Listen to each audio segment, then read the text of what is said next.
सचिन के परिवार के साथ अब आजमगढ़ के नेता भी हत्या की आकांक्षा जताए।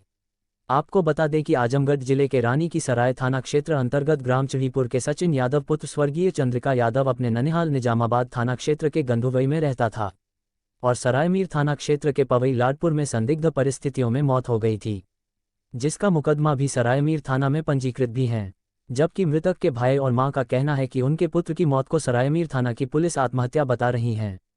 आज भाजपा जिलाध्यक्ष सूरज प्रकाश श्रीवास्तव ने मृतक सचिन के घर पर पहुंचकर मृतक के परिवार और गांव के लोगों ने विश्वास दिलाया है कि मृतक सचिन को न्याय दिलाकर रहेंगे और हमसे और भाजपा सरकार से जो कुछ भी सहायता होगी उसको मृतक सचिन के परिवार को मुहैया कराया जाएगा। सचिन यादव के परिवार और गाँव वालों के साथ इस दुख की घड़ी में भाजपा जिलाध्यक्ष श्री सूरज प्रकाश श्रीवास्तव के अलावा निजामाबाद विधानसभा के पूर्व प्रत्याशी मनोज यादव, जिला उपाध्यक्ष शेर बहादुर सिंह सहित भाजपा के सैकड़ों जानकारी मिली थी 1-2 दिन पहले भी।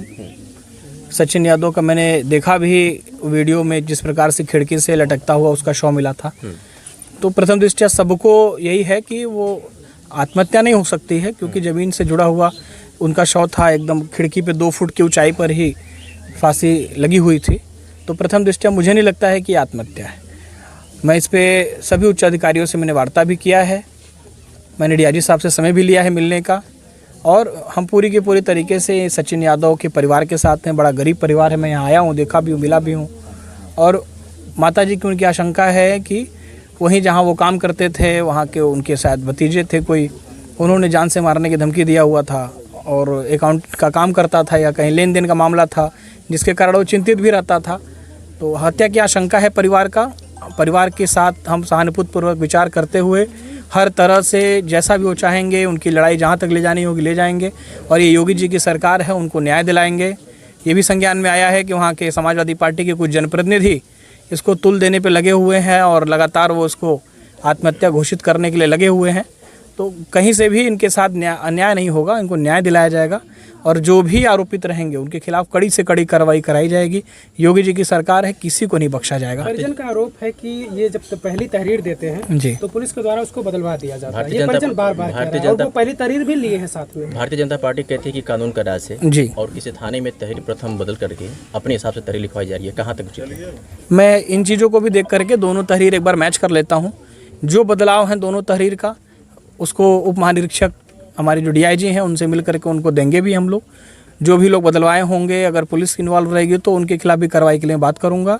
और जो भी इनकी डिमांड रहेगी, ये चाहते हैं कि न्याय हो, ये चाहते हैं कि किसी अन्य थाने से विवेचना कराई जाए जैसा ये लोग कह रहे हैं, तो उसके लिए भी वार्ता की जाएगी पुलिस अधीक्षक महोदय से, डीआईजी महोदय से, कि किसी अन्य विभाग से जांच कराई जाए या तो क्राइम ब्रांच से कराई जाए, चाहे मजिस्ट्रेट स्तर की जांच कराई जाए, जिससे कि दूध का दूध और पानी का पानी हो सके और निष्पक्ष रूप से इसका पूरा घटनाक्रम की जांच हो सके। आरोप है कि यहाँ के जो स्थानीय विधायक हैं समाजवादी पार्टी से, नाम है उनका आलम बदी, वहाँ के पूर्व विधायक रह चुके हैं, उनके वो रिश्तेदार लगते हैं और मुस्लिम कार्ड यहाँ पर खेला गया, यादवों के साथ नाइंसाफ़ी हुई है। अब ये परिवार योगी जी की तरफ निगाह भरी आंसू से देख रहा है कि मुझे उम्मीद मिलेगी, क्या कहेंगे आप?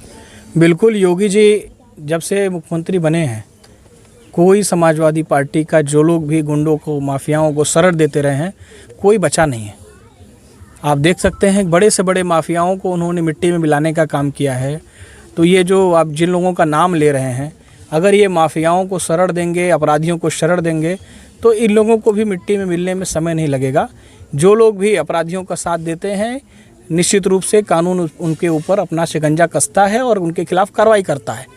और हम लोग लगातार इस परिवार के संपर्क में हैं, हम पूरी तरीके से इनकी मदद कराएंगे। हम लोग लग करके, हमारे साथ हमारे पूर्व प्रत्याशी भी हैं, निजामाबाद के मनोज यादव जी आए हैं, हमारे ब्लॉक प्रमुख हैं संतोष यादव जी कोयलसा से चलकर आए हैं, हमारे यहाँ के मंडल अध्यक्ष हैं लोकल प्रवीण सिंह पिंटू जी, शेर बहादुर सिंह हमारे जिले के उपाध्यक्ष हैं, यहाँ के स्थानीय थानाध्यक्ष भी आए हुए हैं।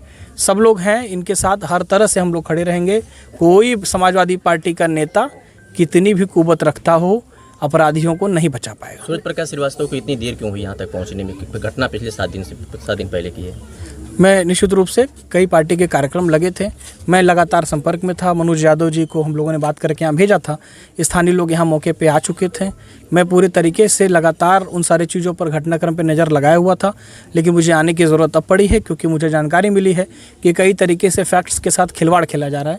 इसलिए मैं तत्काल यहाँ पर आया हूँ और इनकी जानकारी लेकर के और मुझे ज़रूरत पड़ी है कि इन लोगों को ले जा करके पुलिस उप महानिरीक्षक से मुलाकात कराऊं, इन लोगों को ठीक तरीके से न्याय दिलाऊं, उच्च स्तरीय एजेंसी से जांच कराऊंगा।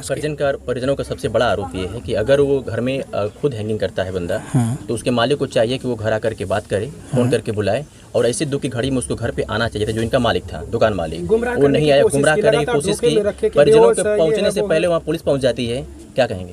देखिए, प्रथम दृष्टया पुलिस को ही सूचना देनी चाहिए, और परिजन से लगातार अगर मालिक संपर्क में था तो उनको बुलाना चाहिए था। कहीं ना कहीं उसमें इन लोगों का जो आरोप है निश्चित रूप से वो सही दिख रहा है कि लगातार उनका मालिक इनसे न संपर्क किया, न ही यहाँ सिंपैथी जताने के लिए कभी आया, न ही किसी प्रकार का, क्योंकि उनका कर्मचारी था। अगर आत्महत्या किया होता तो भी आपके अंदर अगर इंसानियत है तो इनके दरवाजे पर आना चाहिए था, कभी नहीं आया और इनका जो आरोप है, इसलिए हम लोग को लगता है कहीं ना कहीं आरोप इनका सही है। आप मिट्टी में मिलाने की बात कर रहे हैं, लेकिन इस मामले को लगातार परिवार का आरोप है कि हत्या ही हुई है। लेकिन अगर हत्या ही हुई है तो फिर प्रशासन कार्रवाई में इतना लेट क्यों किया, क्या वजह है? देखिए, जिस तरह की वीडियो आई है सामने, प्रथम दृष्टया कहीं से भी नहीं लगता है कि वो आत्महत्या है। एक बार पूरे तरीके से इसकी जब उच्च स्तरीय जांच हो जाएगी, सारे फैक्ट को ध्यान देते हुए, उनका कॉल डिटेल निकालते हुए, मालिक का कॉल डिटेल निकालते हुए, और अन्य तरीके से भी जैसे भी पुलिस के पास अपना तंत्र है, वो सारे तंत्र का इस्तेमाल करके इनकी पूरी मदद की जाएगी। और निश्चित रहिए, आप एकदम 100% श्योर रहिए, योगी जी की सरकार में कहीं से नाइंसाफ़ी इनके साथ नहीं होने दिया जाएगा, और कोई भी देरी नहीं होगी, बहुत जल्दी इसका खुलासा होगा।